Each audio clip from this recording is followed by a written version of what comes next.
Helen had a couple minutes left. Okay. So is Camille still here? Good.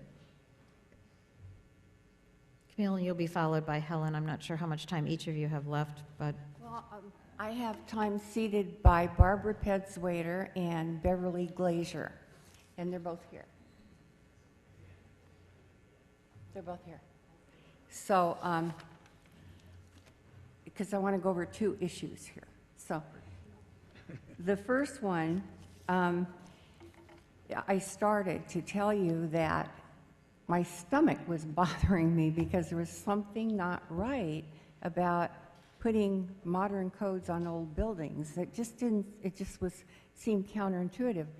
So while the fancy lawyers that we have at Morrison and Forster, they were doing things in a painstaking way, as only they will do, talking to the attorneys at the top level of all these different agencies and and city attorneys all around the state.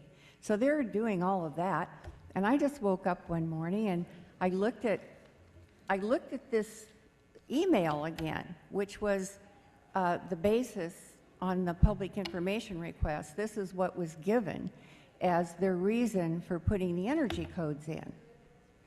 And I looked at it, and it is kind of vague, and it goes back and forth. You know, it equivocates. So I just thought, well, you know what? You can't beat the old Don Amici. And for you younger folks, that's the old word for phone, Don Amici. So I picked up the phone, I looked at this thing, and it came from Sean Huff. And Sean's title is, he's the program manager for codes and standards for housing for the State Housing Programs Manager, Division of Codes and Standards, Department of Housing and Community Development. And I thought, well, I'll never get a hold of him. Well, I called and he picked up the phone. I was just blown away. And I said, Mr. Huff, I have an email of yours here. And I said, we have a second unit ordinance in Ventura.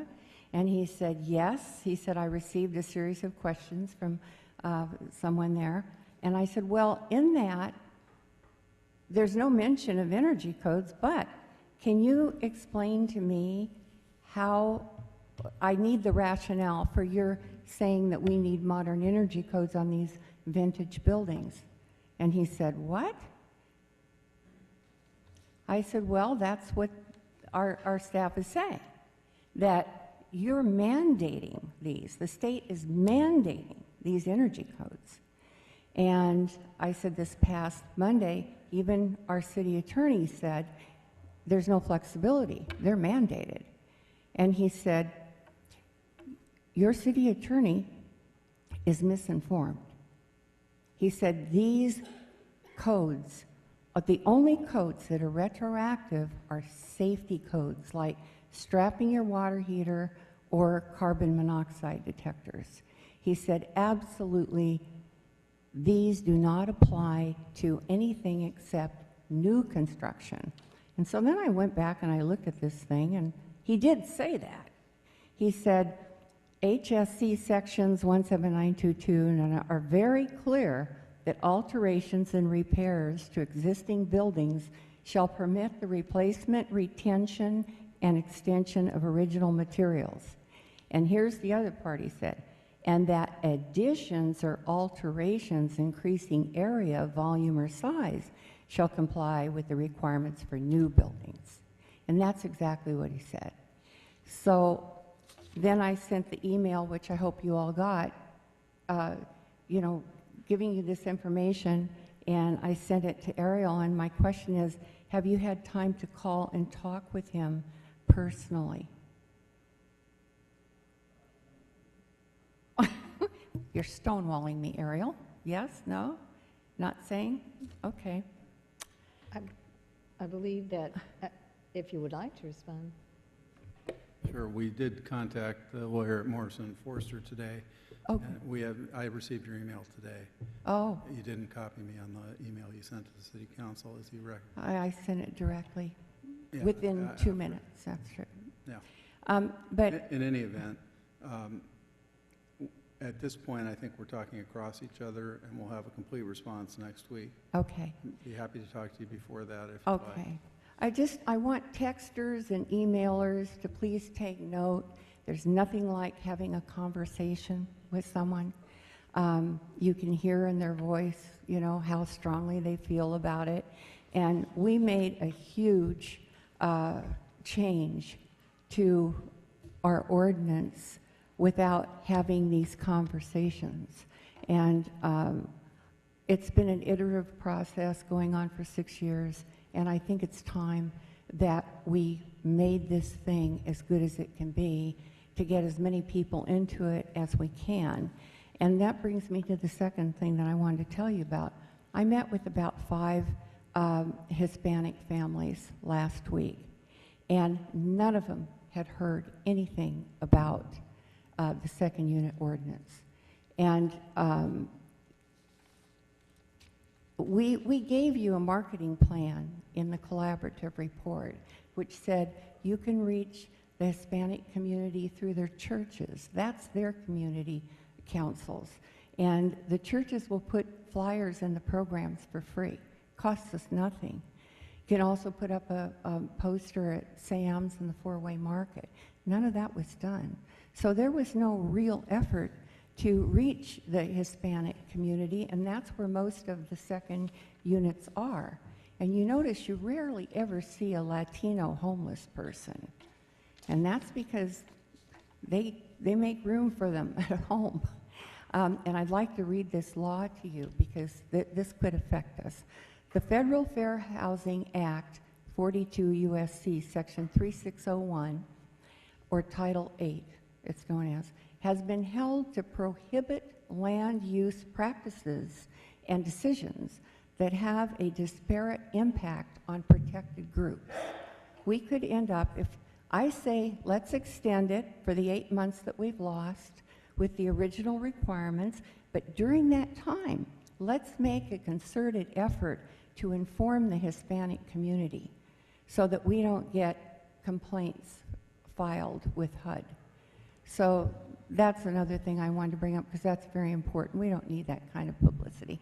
So anyway, I thank you very much. I was very impressed with your background, Eric. I didn't realize that your parents were immigrants, and I know what a huge influence that is on a person. So I want to thank all of you for your service. The longer I work with you, the more astounded I am at what a sacrifice you make in doing this. So thank you very much, and let's make it better. Let's extend it. We've lost 8 months. We only got 4 months of the 12 months that was promised.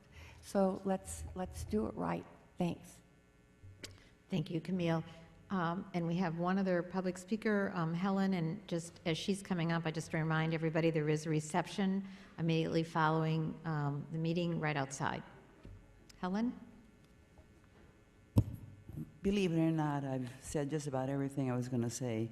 Okay. And I want to congratulate Cheryl for becoming our mayor. Thank you. And I think she's going to shake up you guys pretty much as she goes along here. Of course. You better listen to what she says, too. Over the years, you know, I've had 50 years in which I have fought for individual property rights. I guess you all know that. The thing at Pierpont Bay and redoing that whole area and grandfathering, it was probably one of the most extensive, important thing that ever happened in this whole community, you know, turning the beach into such a beautiful area that it is now in the highest tax bases that you have in the city. I'm not here to blow my own horn. All I know is that with my own, it seems to be built into my genes that's spelled G-E-N-E-S. I need the urge to help other people.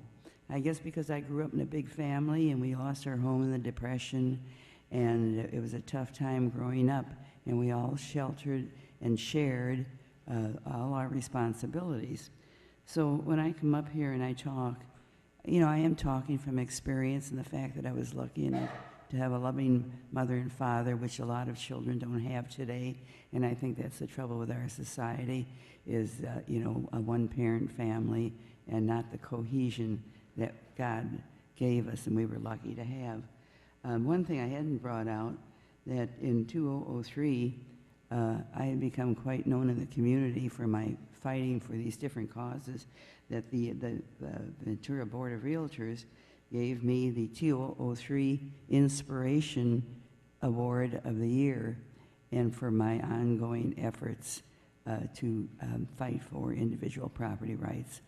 And I think when I come up here and I talk, I'm just not speaking on my own behalf, but on the people that need the help, and they're depending on you to do the right thing, to make the right decisions, and they're not looking for handouts. They want a hand up. And thank you for listening, and I want to congratulate our new member, Eric. I'm going to call you by your first name. And also Cheryl, I've known over the years, the last few years she's been in this city, and she's done some admirable work. And I thank all of you for listening to my, I think I've made 117 appearances before this council over the years. In fact, you can tell I'm getting hoarse from talking, so I better stop now. Thank all of you. Thank you, Helen.